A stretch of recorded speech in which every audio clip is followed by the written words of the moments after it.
amis, regardez-moi ce qu'on a ressorti. C'est juste pour le plaisir, ok? On n'est pas là, on n'est pas sur un concours de quéquettes. On s'est fait plaisir aujourd'hui. Hugo, je t'emmène faire un tour ou quoi?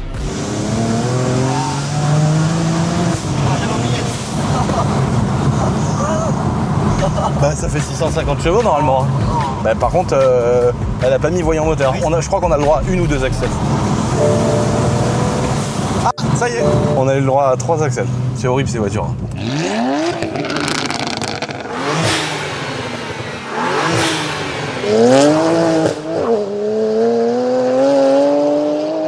Bon les gars, elle est pas propre, on vous fait une petite presse comme ça, mais en vrai je la kiffe cette caisse, elle est dingue. C'est une des premières voitures de ma chaîne YouTube que j'ai eue, que j'ai pu m'acheter, parce que c'est quand même une caisse qui valait 20 000 €, je l'ai achetée, elle avait peut-être 70 000 km de mémoire. C'est la deuxième qu'on a fait après la TDS, mais c'est plus une TDS à 300 ou 800 € quoi. Là on est quand même sur une caisse à 20 000 où on a découpé les ailes, on a mis le kit large, on l'a peint, on a fait une vraie peinture de carrossier, on l'a mis chez Shiftech, elle me tient à cœur de fou, ça c'est une voiture que je vendrai jamais. Je suis content de l'avoir, mais c'est vrai que là on a ce problème d'accélération qui la met en mode dégradé. Mais bon, après, si tu la prends pour la rouler en mode daily, ça pose pas de problème. En plus, ce que j'adore, c'est qu'on a l'intérieur marron. Ça, c'est vraiment, je trouve, trop mignon. Ça va trop bien avec le vert. Ça, c'est vraiment les voitures boiseries, quoi. Alors après, on a mis des jantes aussi qu'on avait fait avec Evox à l'époque. Et puis, bah, le truc qui est super top, c'est qu'on a 4 gros freins Seika de la couleur de la caisse, les gars. Ça, c'est génial. Les gros étriers Seika, les disques sur bol semi-flottant, en plus des belles jantes et du kit large. En fait, tout va bien avec, quoi. Elle est parfaite, cette caisse, j'adore. L'arrière, c'est trop beau avec le kit large. Quand tu la regardes un peu comme ça, si tu descends un tout petit peu, tu vois les 2 gros pneus,